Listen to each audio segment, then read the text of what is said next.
Hey guys, I have a real special treat for you. I'm with Jerry Pendoro, the first senior director of Agile Philippines. Yes! Grabe!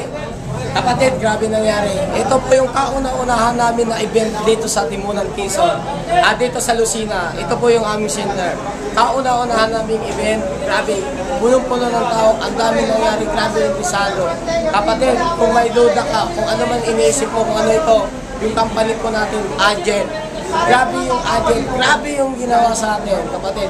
10 months lang. Wala pang isang taon. Grabe na yung resulta.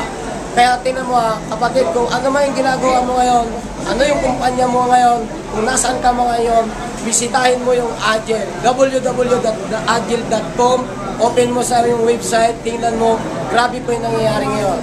Ang dami natin natulungan na tao. Kaya tingnan mo kung hindi ka pa sasabay sa amin ngayon, maiiwanan ka. Dahil ang Agile, grabe na. Ako po, grabe nangyari sa akin. Ito na yung resulta. Grabe. My name is Jerry and I am Agile.